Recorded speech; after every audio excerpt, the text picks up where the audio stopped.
Good morning. I'm sure you all weren't expecting to see me again so soon. I assure you it's just a one-time thing though. If you would, turn in your Bibles to Psalm 37.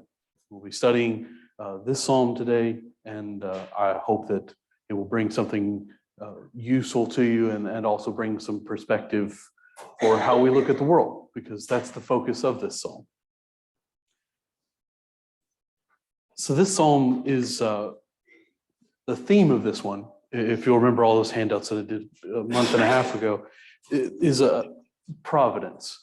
It's the providence of God, that divine, rewarding providence for the people who are singing this song, and reminding them that while the world may seem to be unfair, it is indeed very fair and will become fair once God has judged the world. So this psalm is not so much in the style of David, who tends to be very freeform in his songs. It is instead very reminiscent of the sons of Korah or something like that, because it is very well structured. This is one of the acrostic psalms. The acrostic psalms, the first letter of each stanza gives us something to then make one larger word. And usually this can be the alphabet, just simply showing that phonetical prowess of A, B, C, D, all the way down. Although for them it's Aleph, Beth, and everything. But I couldn't find what this one stressed. I read a couple different scholarly articles, couldn't find it, but suffice to say, there's a remarkable symmetry and a very wonderful command of the Hebrew language. Let me show you.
So as the writer has written this, they have pulled letters from the different stanzas, like I mentioned, for the acrostic. Now, to do this, they have written 42 words to pull the first 3 letters. And then in the next 11 letters, 1 is pulled, then 88. So we have this wonderful symmetry all the way through, with the exception of one single line here in verse 29. I don't know if the writer couldn't make it work or what happened, but that's the only spot in this entire psalm in Hebrew where it just doesn't follow the acrostic pattern. But here you see this remarkable command of the language to then create the acrostic. So that shows a very defined hand, someone who had the time to work on this. And so I don't know, I appreciate that linguistic discipline there.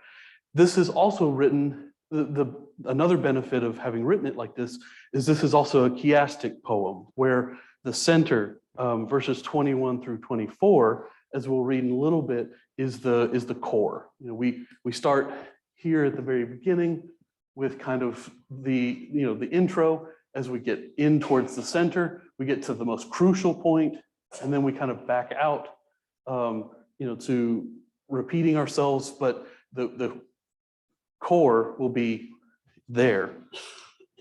So, like I said, very well written psalm, composed very well, and hopefully we'll get quite a bit out of it today.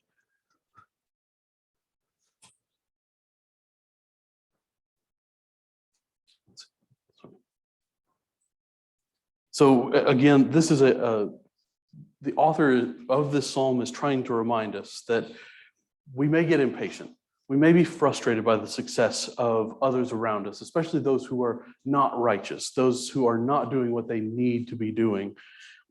And the lesson here, the behest of the author is to wait for the time of retribution which God is going to bring. And that's a pretty timeless narrative for Christians and indeed anyone who wants to follow God. If you do decide to read this psalm, after today's lesson, be sure to also read Psalm 36. It's very similar, and you can get to see that echo and have that underscoring of the two psalms. So to break this into three sections of kind of overriding thoughts of this divine providence, verses 1 through 8, as we'll see, are an exhortation to the righteous to practice that trust in God, and that he will do the right thing against these evildoers that they're so focused on. Verses 9 through 22 are going to talk to us about a brief triumph and overthrow of the wicked. And then verses 23 through 40 talk about setting forth for the present and eternal reward of the righteous under divine government, under the divine government of the Lord. So be listening for those things as we go forward. And if I could have a reader for the first 8 verses, I'd really appreciate that. First 8 verses of Psalm 37. Do not fret because of evildoers, nor be envious of the workers of iniquity. They shall soon be cut down like the grass, and wither as the green herb. Trust in the Lord, and do good. Dwell in the land, and feed on his faithfulness. Delight yourself also in the Lord, and he shall give you the desires of your heart. Commit your way to the Lord. Trust also in him. He shall bring it to pass. He shall bring forth your righteousness as the light, and your justice as the noonday. Rest in the Lord. Wait patiently for him. Do not fret because of him who prospers in his way, because of the man who brings wicked schemes to pass. Cease from anger, forsake wrath. Do not fret. It only causes harm. Thank you so much for that. So here we see that exhortation to be patient, to that even as we are drawing these conclusions that someone around us is doing much better, the true focus needs to be where we are in our standing with God. And the psalm starts with, fret not, because they shall soon be cut down. So we immediately see what we should not be doing and why that's not the case. So, what a great reason that is, to be cut down, to be killed, to be, stricken low, whatever the case may be. So we see the exact negative consequence of that. And then in verse 3, we see the opposite, what we should be doing, the good behavior of trust as opposed to that fret, and to do good, because the wickedness of men, and so that doing good is what we should be doing, but it also helps kind of imply that the people that we're fretting about in verse 1 are wicked men, that they're maybe, they're doing perverse things, or, something that is obviously not in the keeping of what God would like for us to do. So we are to see it, do the opposite, and also do good. When I read this passage, I think of Matthew 5, verses 44. Come on. No, I don't want that. But I say unto you, love your enemies, bless them that curse you, do good to them that hate you, and pray for them which despitefully use you and persecute you. We also see this in Luke 6. But that do good is what makes me think of this passage, because, and while we are, looking at them and going, well, it's not fair, we should in fact be treating even those that despitefully, that we should be doing good to these people, even if we don't think that they deserve it. It's that moral superiority. It's what God would want. It's treating our neighbor as we ourselves would want to be treated. It's that golden rule. So,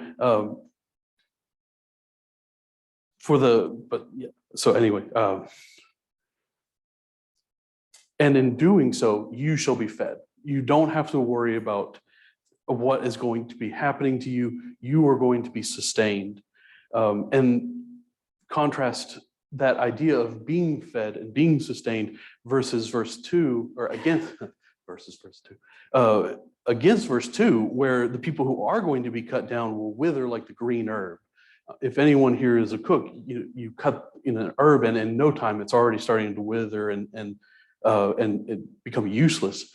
Versus, and that's where they will be. Versus where those who trust in the Lord and do good will be. So verily you shall be fed.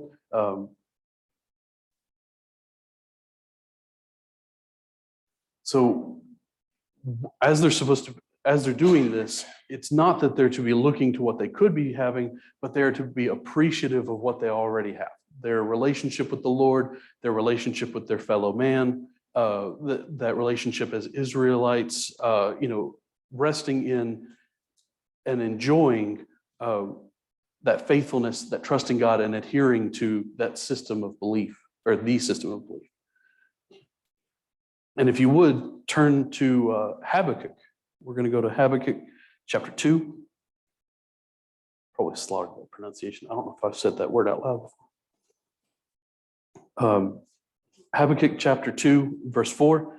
Behold, his soul, which is lifted up, is not upright in him, but the just shall live by his faith. Similarly, in Romans 1, which we've been studying on Wednesday nights, Romans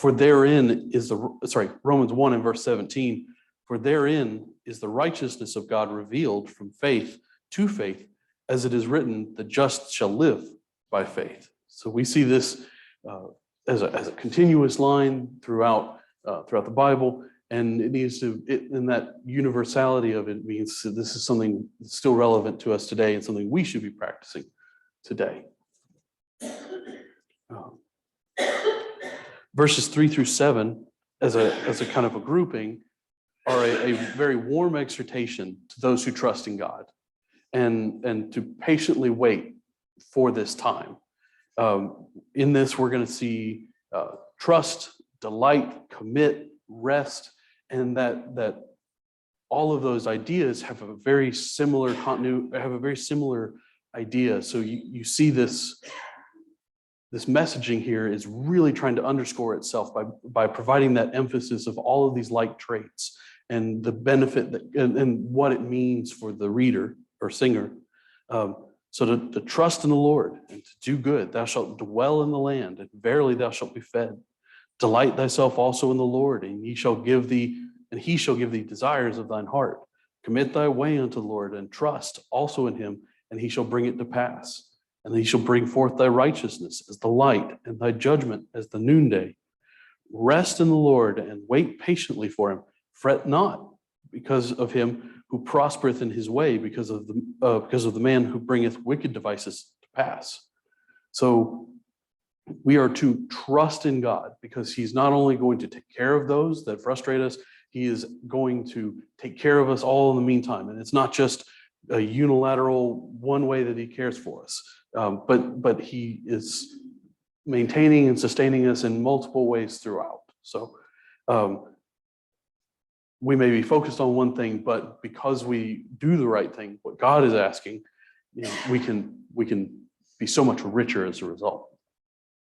Let me pause here. Are there any comments, questions, concerns? Anyone tired of me yet?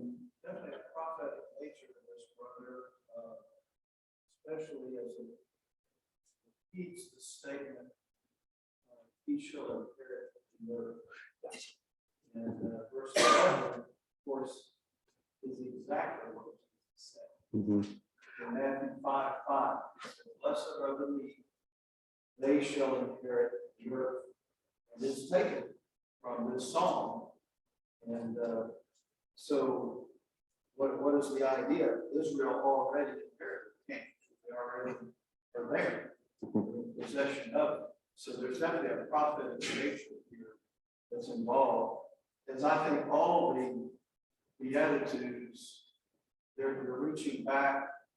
They that mourn reaches back to Isaiah 61. And we're mourning in view of Isaiah 61 over death. And what's the answer to death? How do we overcome death? And the answer there in Isaiah 61, someone's coming to overcome death. And that's the primary idea of mourning, is death. How do we overcome death? We need an answer to that. And Jesus, of course, is that answer. It's death and resurrection. And here, the same thing, blessed are the meek, they shall inherit the earth. And so we've got this idea of earth somehow involved in a spiritual sense. And you have, I think the whole idea looks at a system that existed and was in place at that time based on the Mosaic system. And that whole system, which centered around the priesthood, which needed a tabernacle and then a temple, all of that was a foreshadowing of heaven and earth, the Holy of Holies being heaven, and then the first room being earth. But all of that had to be done away. All of that had to be fulfilled so that the reality could come in, and the reality being, of course, heaven itself. And so I think the idea here is, we will be able to be in heaven with the Lord someday. That's Jesus' promise. There's a way of righteousness coming in. It's all looking ahead to that, based on faith in Him, His death and resurrection. But it all ties together. The next statement in the Beatitudes is, blessed are those who hunger and thirst for righteousness, that they shall be filled. Well, that was all about to happen, this way of righteousness. It's all tied together, of course, in Jesus, and it goes back to the promise. Well said, bro. I really appreciate that. Thank you. I don't know when you got ahead on my notes. I don't know when you got the chance to come up here and see them, but yes, the meek shall inherit. That is quoted by the Lord. I'm glad that you drew that for us.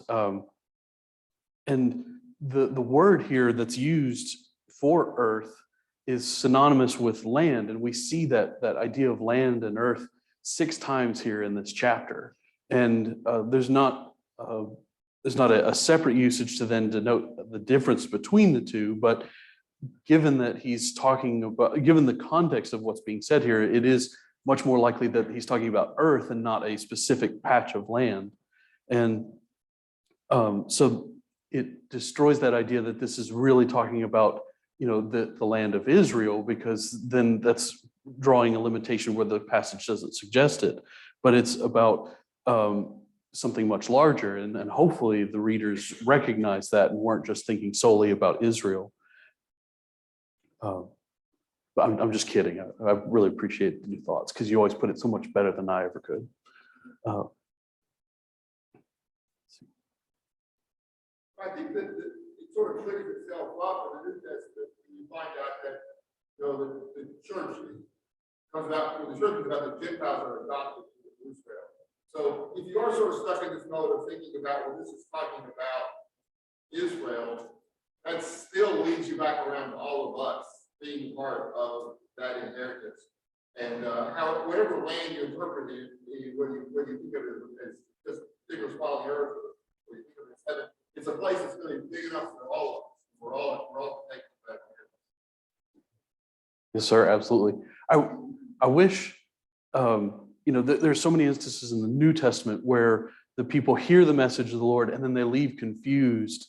And I really wish that there had been some kind of way to denote, like, I'm talking about spiritual here versus I'm talking about physical, eat of my body and drink of my flesh. Like, they shirk at that. And it's like, well, if, they knew that they were talking about or that he's not talking about literally come over and just take a bite, but talking about partaking in his death and the institution of the Lord's Supper, which, that they would be like, oh, okay, I get you now. Like, I feel like there could have been so many things cleared up if there had been this clear delineation between spiritual discussion versus physical, because it seems like that was such a stumbling point for people receiving the New Testament that, what sense are we talking about? And then we having, 2 centuries afterwards to read this and understand it and can make those delineations of, it's like, I just wish that there had been some way for them, because I feel like more could have. Yes, sir. I think it's hard, and probably in some ways you're not supposed to always make a clear delineation, because it's just attempt to make clear delineations in some people's minds winds up creating like 2 things where there should be one.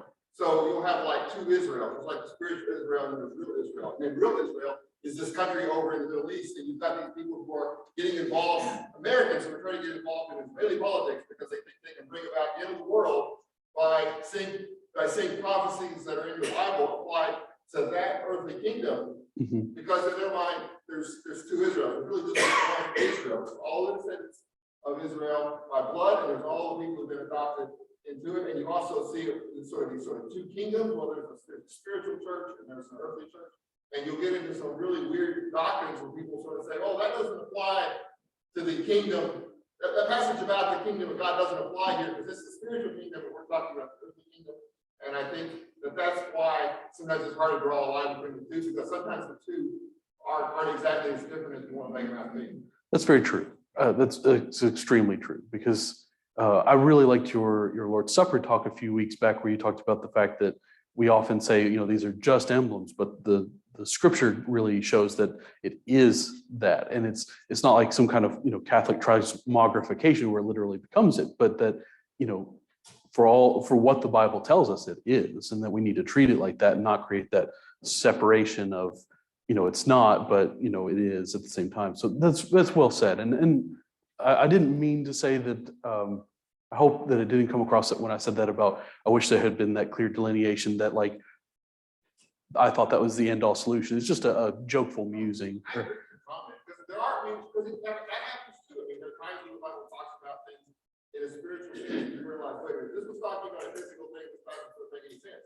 They must therefore be spiritual. So, but I think that's why it sometimes gets confusing. And if you run too much with we'll just split everything in half, we'll have the spiritual world and the physical world, you get into lots of trouble. But I still agree with your comment that sometimes some things are meant spiritually and not physically.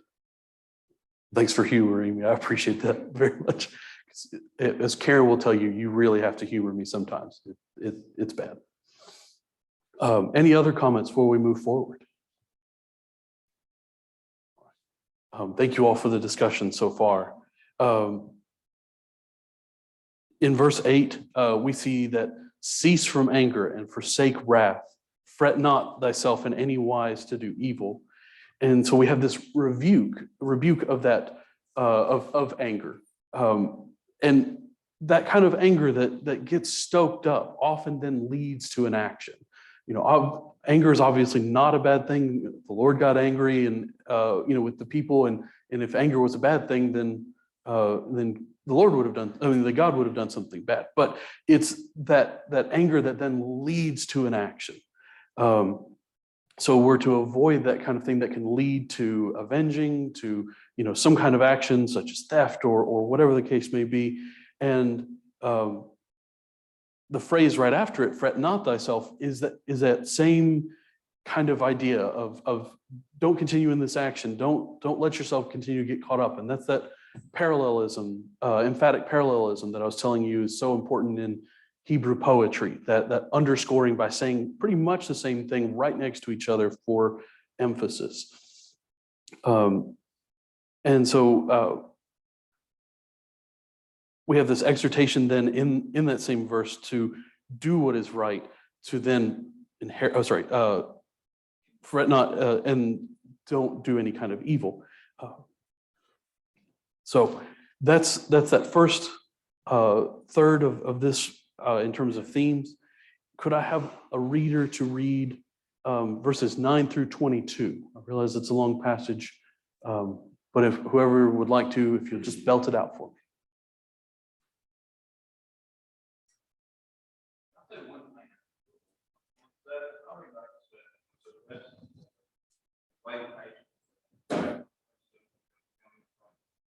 Obviously, and they're either way. Not right, but as long as I hold that it's not right in my heart, and I do what I know is right, I don't worry about it. Must have hurt, does hurt that. But also, my personal problem is not problem. Sometimes I think like Proverbs 24, where it says, "The just man shall fall 7 times, and rise up. Wicked shall fall." This is what I feel. Rejoice not in thy enemy falls, and let not thy heart be glad when he stumbles. Fret not thyself because of evil men, even do thou envy. There shall be no reward of evil. Handle the wicked shall be without. Those are promises. The Lord will take care of it his way, his time. And that's where my hope is. If we had went back in 20 years ago and the Lord came early, then I wouldn't be. His long suffering, his patience, he knew that one day I would. So thankfully, our what needs to be done right now is good. And that hurts nothing. Yeah, absolutely. Someone else, this world I've been over a long time ago, and I wouldn't be. That's fine. Takes such hope and he is the world. Yeah. Second Peter 3, don't there be scoffers, mockers. Where is the body of them asleep? That's arrogance. I mean, that's so much. There's so much to that we can talk about. But don't worry about it. You know, when judgment comes, that's judgment. There's no more I'm sorry. And so I just want to make sure you come to him and say, I'm sorry for that. And then worry about mine. Yeah, absolutely. You know, as long as we focus on what we're doing and do his will and read his word and do it his way, his will be done. That's all. Yeah, absolutely. And that's one of the best tools that the devil has on us is, to take you away from what you yourself are doing for the Lord and go, well, what about him? How do you square that away? And by taking your attention from what you should be doing, he can then lead you astray into other things. One thing I'm glad you mentioned, looking at your enemies and not delighting in when they fall in things.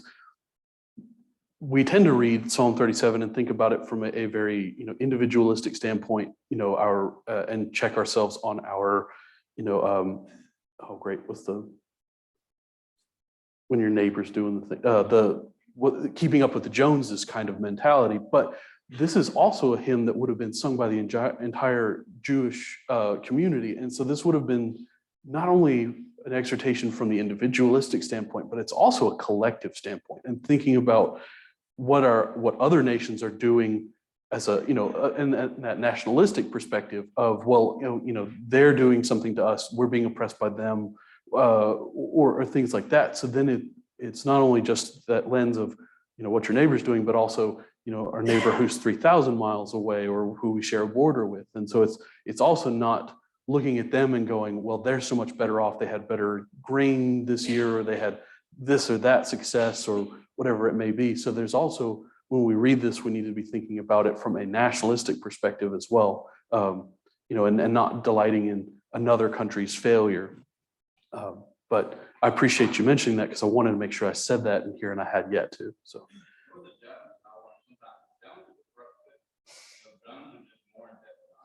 Mm-hmm.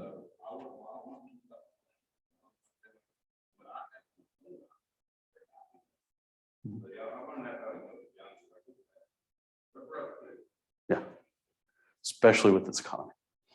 I appreciate that very much, Jared. Could I have a reader for verses 9 through 22? If not, I'm going to voluntold somebody.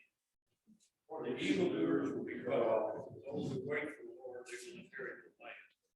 In a little while, the wicked man will be no more, and you will look carefully for his place, and he will not be there.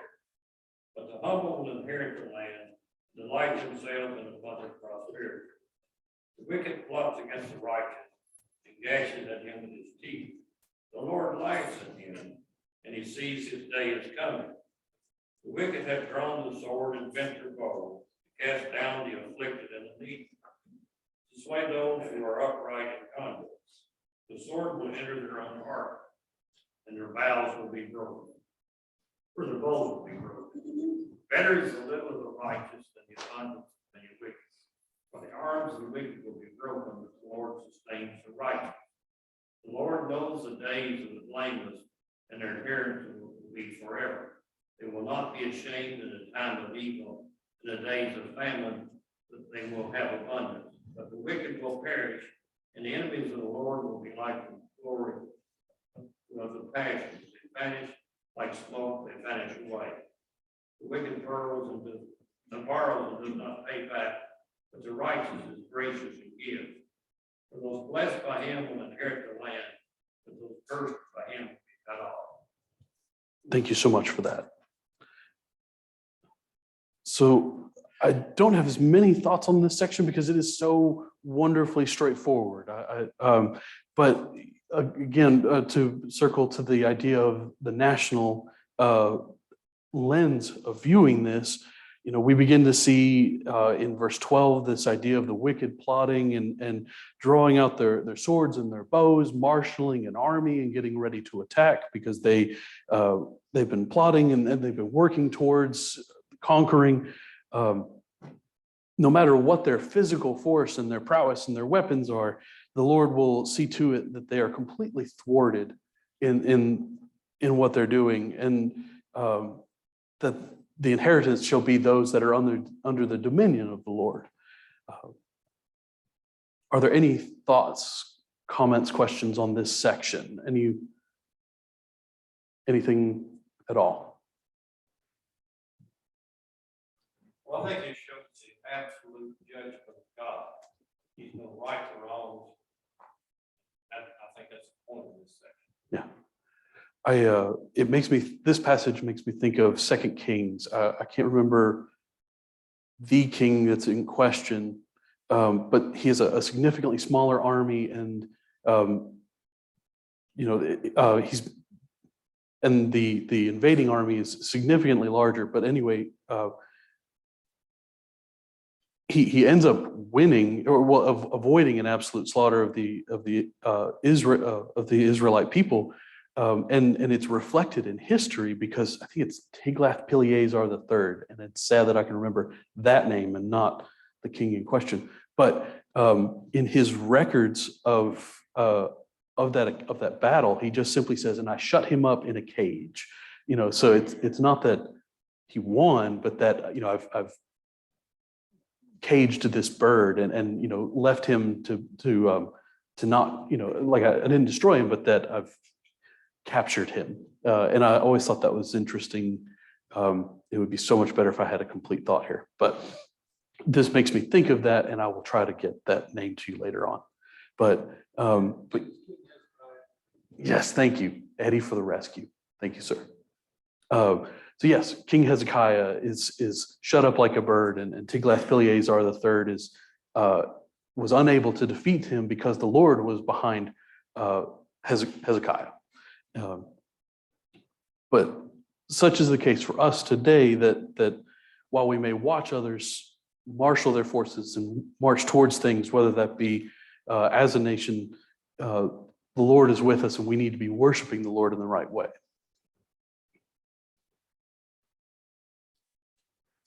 Verse 14 reminds me of several places in the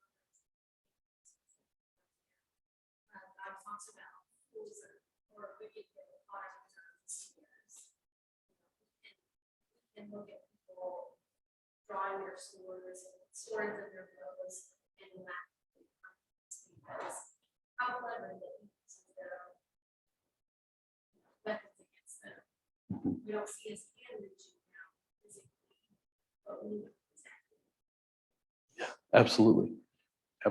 Because despite what we may think needs to happen, it's God's ultimate grand view of the world and of how things need to be going, and his elect of who those leaders are. That's the big thing. I appreciate that.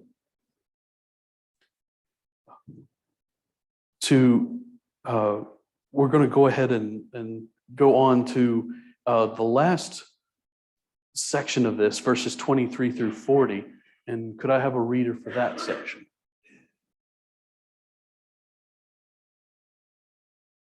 What verse is it? 23 through 40. Steps of a man are established by the Lord. He delights in his ways. Because he will not be hurled headlong, because the Lord is the one who holds his hand. I've been young, and now I am old. Yet I have not seen the righteous forsaken, his descendants begging bread. All day long he is gracious and needs, and his descendants are blessed. Apart from the evil, do good, so it will abide forever. For the Lord loves justice, and he does not forsake his guidelines. They are reserved forever. But the descendants of the wicked will be cut off. The righteous will inherit the land, dwell in it forever. The mouth of the righteous utters wisdom, and his tongue speaks justice. The law of his God is in his heart. His steps do not slip. The wicked spices upon the righteous and seeks to kill him. The Lord will not leave him in his hand, or let him be condemned when he is judged. Wait for the Lord and keep the way. He will exalt you and inherit the land. When the wicked are cut off, you will see it. I have seen a wicked, violent man spreading himself like a luxuriant tree in its native soil. But he passed away, and lo, he was no more. I sought for him, but he could not be found. Mark the blameless man, and behold the upright. For the man of peace will have a prosperity. The transgressions will be altogether destroyed. The prosperity of the wicked will be cut off. But the salvation of the righteous is their strength in time of trouble. The Lord helps them and delivers them. He delivers them from the wicked and saves them because they take refuge in him. Thank you for that. I know it's a long passage. I appreciate you reading that. So the latter part of this chiasm is 23 through 40, where we reflect and we take solace in this present and eternal reward for the righteous people under God in his divine judgment. So we go from this marshaling of forces to, what is the reward of those who actually do what is right? And the imagery here and all of the assurances are wonderful. I mean, what a great note to end this hymn on, to know that despite everything, there's all of this waiting for those that are singing this. And so to go back to the top of this, in verse 21, we saw that the wicked borroweth and payeth not again. But then in verse 26, we see the wicked contrasted to the Lord, for he is ever merciful and lendeth, and his seed is blessed. The Hebrews, so here we see the bad versus the good, and what comes of the bad people, of those who are wicked. They will lend and or not pay back, but God is this lender who will continue to do things for them. The Hebrew people, there were about 6 million of them. So the population of Kentucky, 1.5 times that amount of 4.4 million to 6 million in a size of in a landmass that's about half the size of Kentucky. So, many more people crammed into a much tighter space. So as a result, the Hebrew people often needed to borrow and lend, and it had more of an impact. It was more of the day-to-day. And so it was a more necessary thing for the people, and it had a more significance than it does with us. And ability and lending to somebody implied a confidence of not only keeping track, but also of being someone that you could come back to or go to for support. And here the Lord is the implicit confidence of the one who can always do this for them. And so I wanted to draw that for us. Then verse 27, verse 27, depart from evil and do good and dwell forevermore. So this, and I love that those two words, dwell forevermore. I mean, what a great way to underscore the endless duration of the success and of the blessings for the people. I mean, it's not a transient thing. It's not a considerable length of time thing. It is forevermore. And the Lord loveth judgment and forsaketh not his saints. They need to recognize that they're not at risk of being overlooked. In verse 28, the wicked shall be cut off, an echo of the beginning of the chapter. The mouth of righteousness speaketh wisdom, and his tongue talketh of judgment. Actually, I went past something I did want to talk about.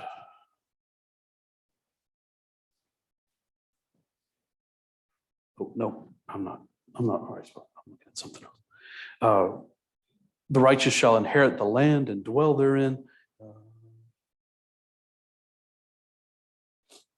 Verse 35, I have the King James version because I'm antiquated, but I liked Jeff's version better that talked about it being a native indigenous tree, because my passage has like a green bay tree, which I went to go see if there was some kind of significance for the tree, but it's more about a native indigenous tree, one that has never been changed or transplanted, something that because of having been able to grow exactly where it was and not move, it's vigorous, it's strong, it's flourishing where it is, because it was exactly where it was supposed to be.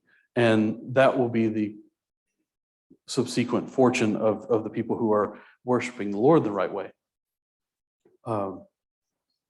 Verse 37, mark the perfect man, and behold the upright, for the end of that man is peace. So the man who is going to receive these things is perfect and upright. And that's such an important thing for us as Christians, because we're trying to be like Christ, and to be perfect and upright, really suggests a completeness of character there.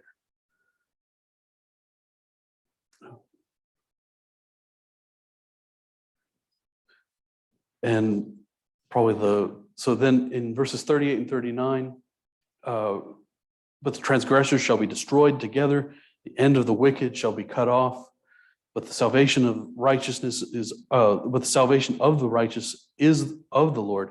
He is their strength in time of trouble. No words, I think, could better define the complete separation of those who are of the wicked versus the righteous. And I mean, what a significant contrast that is. So are there any thoughts, questions? I heard the first bell. Yes, sir. Yeah, Matt, that's been really the overriding theme all through this parable, or the Psalms, is contrasting those who inherit and those who are cut off. That's been the thing that he's been contrasting all the way along. And that's why he says, don't fret over those who are wicked that seem to prosper, because they will be cut off. And don't worry if you don't seem to be prospering, because you will inherit. I appreciate that. That's a good point. Yes. Verse 30 and 31, and when I read them, I learned that I think delight yourself in the Lord, and He will give you the desires of your heart. I think we run into a lot of people where that verse gets misused to kind of defend what they want to do. God put this desire in my heart, how can it be wrong? And I think verse 30 and 31 go on to say, the lover of God, his mouth utters wisdom, his tongue speaks justice, the law of his God is in his heart. So, that person loves righteousness and justice. So the desire of his heart is going to be to please the Lord and for him to be glorified, nothing selfish or personal. Right. And especially as religion has become so, I like to call it a buffet, people take what they want and they leave the rest.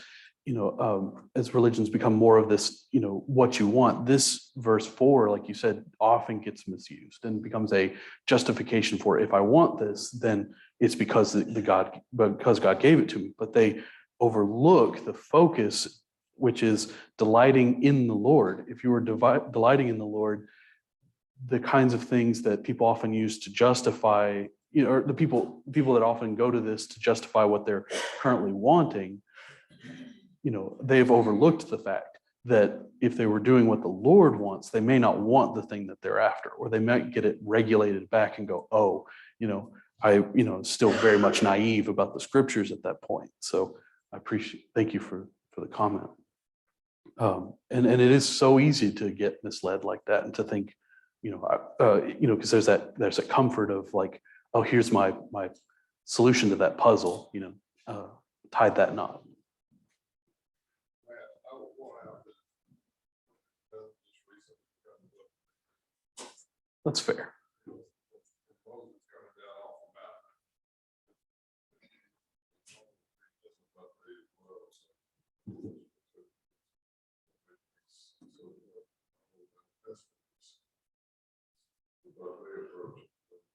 the mountain. That's very true. I'm glad you said that, because that's very much the case. To digress, everyone, I'm sorry about this. So after Moses comes down, he sees that golden calf, and he has them eat the gold that they used to make it. And I thought that was such a curious thing. So I went and looked up gold poisoning, just to see like how much it would take. And it really takes just a few parts per million in someone's body to start causing really terrible symptoms.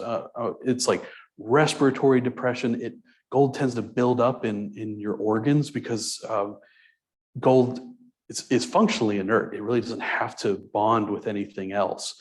And so it can just gather in there, and then it never needs to leave because there's just nothing for it to bond with and then get ferried off. But it causes terrible pain in anywhere it ends up, and so it can end up in any organ. And I remember reading that and wondering to what effect that had on the Jewish people, because we have edible gold today, but most gold is not meant for consumption. And I wonder if that consuming the gold was not just a humiliation of, watch what your precious gold, your idol was, and now watch it as you have to then, lose it. But it's also, I wonder if it was a very physical ailment of, deal with the consequences of this in a very visceral sense. But again, that's amusing.